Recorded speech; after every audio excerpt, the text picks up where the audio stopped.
नमस्कार। आज की इस खास चर्चा में हम एक बहुत ही क्लासिक लेकिन हमेशा प्रासंगिक रहने वाले मुद्दे पर बात करने वाले हैं। हमारी आज की इस कहानी की शुरुआत होती है चंदनपुर नाम के एक खूबसूरत से गांव से। जरा एक पल के लिए ऐसी जमीन की कल्पना कीजिए जो इतनी उपजाऊ है कि मानो खुद सोना उगल रही हो। लेकिन जहां समृद्धि होती है वहां अक्सर उसे हड़पने की नीयत भी पनपने लगती है ना। खैर, आज हम सिर्फ एक लोक कथा नहीं सुन रहे हैं, बल्कि लालच और मेहनत के पीछे के पूरे अर्थशास्त्र को डिकोड कर रहे हैं। हम ये देखेंगे कि कैसे एक इंसान का स्वार्थ पूरे समुदाय की अर्थव्यवस्था और उनकी जिंदगी को खतरे में डाल सकता है। अब इस सवाल पर जरा गौर कीजिए। क्या होता है जब असीम लालच और ईमानदारी की मेहनत बिल्कुल आमने सामने आ खड़े होते हैं? दरअसल ये सिर्फ दो लोगों के बीच की लड़ाई नहीं होती। आज के इस विश्लेषण में हम यही समझने वाले हैं कि कैसे किसी एक इंसान के नैतिक या अनैतिक फैसले लहरों की तरह फैलकर पूरे के पूरे समुदाय पर असर डालते हैं। जब कोई ताकतवर इंसान अपने रसूख का फायदा उठाकर किसी कमजोर को दबाने की कोशिश करता है, तो बात सिर्फ उस एक पीड़ित तक नहीं रुकती, ये पूरे समाज के ढांचे के लिए एक सीधी चुनौती बन जाती है। तो चलिए शुरुआत करते हैं भाग 1 से। लालच का निशाना, ईमानदार मेहनत। हर कहानी की तरह यहाँ भी एक ऐसा पॉइंट आता है जहाँ से शांति अचानक भंग हो जाती है।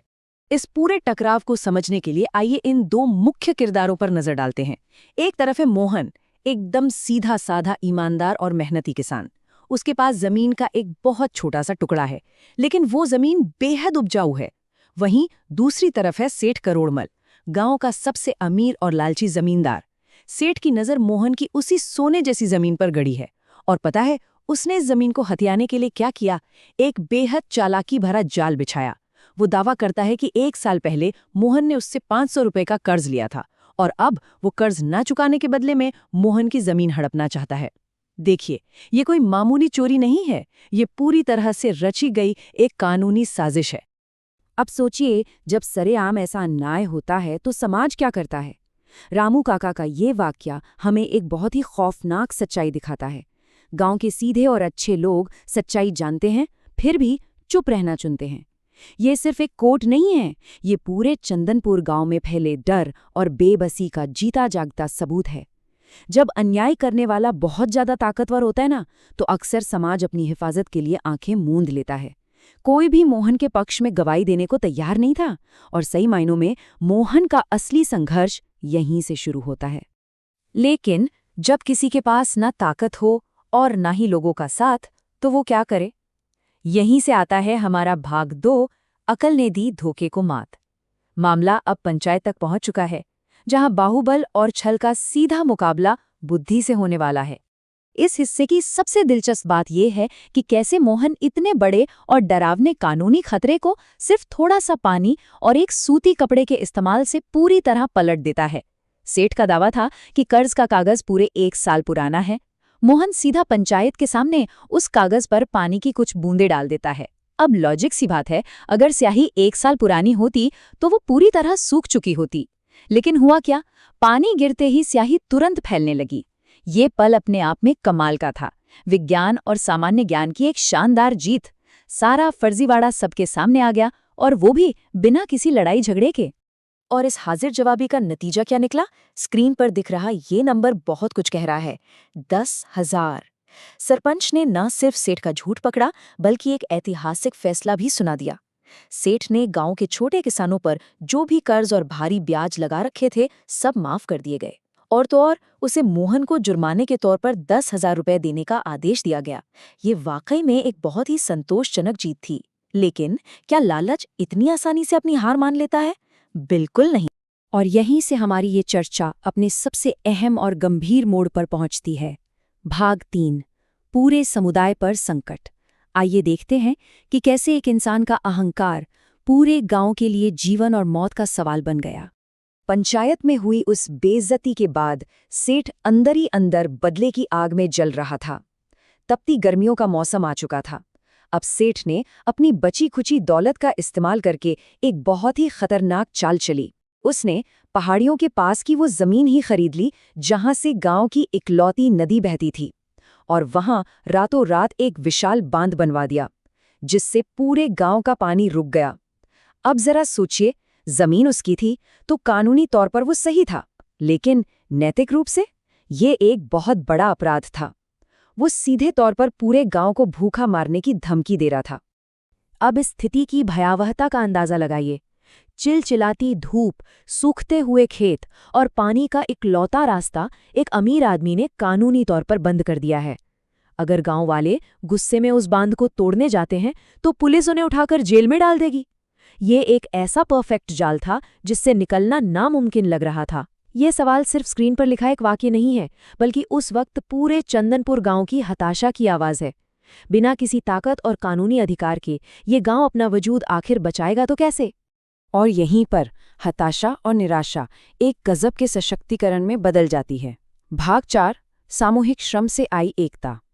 जब सारे बने बनाए रास्ते बंद हो जाते हैं तो इतिहास और लोगों की एकजुटता नए रास्ते खोल देती है। तभी मोहन को अपने दादाजी की बताई हुई एक पुरानी बात याद आती है। गांव के ठीक पीछे एक सूखी पहाड़ी थी जहां से बहुत सालों पहले कभी नदी बहा करती थी। एक बार भारी भूस्खलन हुआ और बड़े बड़े पत्थरों ने उस रास्ते को हमेशा के लिए बंद कर दिया। अब उपाय ये था कि अगर वे उन भारी पत्थरों को किसी तरह हटा दें तो नदी का पानी सेठ के बांध तक पहुंचने से पहले ही मुड़कर सीधे गांव की पुरानी नहर में आ जाएगा। ये भौगोलिक खामी गांव वालों के लिए किसी संजीवनी से कम नहीं थी। लेकिन एक दिक्कत थी, पत्थरों की वो दीवार इतनी विशाल थी कि कोई एक इंसान तो दूर 10-20 लोग भी उसे नहीं हटा सकते थे। इसके लिए अकल्पनीय मेहनत की जरूरत थी। मोहन की ये बात बिल्कुल सटीक बैठती है और ये दिखाती है कि जब पूरा समुदाय एक साथ आ जाए तो क्या कुछ नहीं हो सकता। मोहन का ये एक वाक्य गांव वालों की सोई हुई हिम्मत को पूरी तरह जगा देता है। ध्यान दीजिए, ये वही लोग हैं जो शुरुआत में सेठ के डर से एक शब्द बोलने को तैयार नहीं थे, लेकिन अब वे अपने बच्चों और अपनी फसल के लिए रात के अंधेरे में फावड़े और कुदाल लेकर एक साथ निकल पड़ते हैं। पूरी रात वो समुदाय बिना रुके एक साथ मिलकर खुदाई करता है। ये डर के साए से निकलकर एक अजेय शक्ति बनने की एक बहुत ही अद्भुत यात्रा है। आखिरकार हम इस चर्चा के बिल्कुल चरम पर पहुंच चुके हैं। भाग 5, लालच की अंतिम कीमत। जब सामूहिक मेहनत की वो लंबी रात बीतती है तो सुबह का सूरज एक बिल्कुल ही नया और हैरान करने वाला नज़ारा लेकर आता है। तो इस पूरी जद्दोजहद का अंतिम परिणाम क्या हुआ? एक तरफ देखिए इस पूरे गांव को, उन्हें उनका पानी वापस मिल गया, उनकी फसलें बच गईं और सबसे बड़ी बात, वे अब डरे और सहमे हुए लोग नहीं रहे, वे एक अटूट समुदाय बन चुके हैं। और दूसरी तरफ सेठ करोड़मल, सुबह जब वो अपनी मूंछों पर ताव देते हुए अपने बांध पर पहुंचता है तो देखता है कि नदी तो अपना रास्ता ही बदल चुकी है। उसने अपनी सारी दौलत एक ऐसा बांध बनाने में फूंक दी जो अब सूखी जमीन पर खड़ा एक बेकार सा ढांचा भर है। उसका सारा पैसा, उसका सारा अहंकार, सब कुछ एक झटके में मिट्टी में मिल गया। और यहीं से आज की इस पूरी चर्चा का मुख्य विषय एकदम सिद्ध हो जाता है। जैसी करनी वैसी भरनी।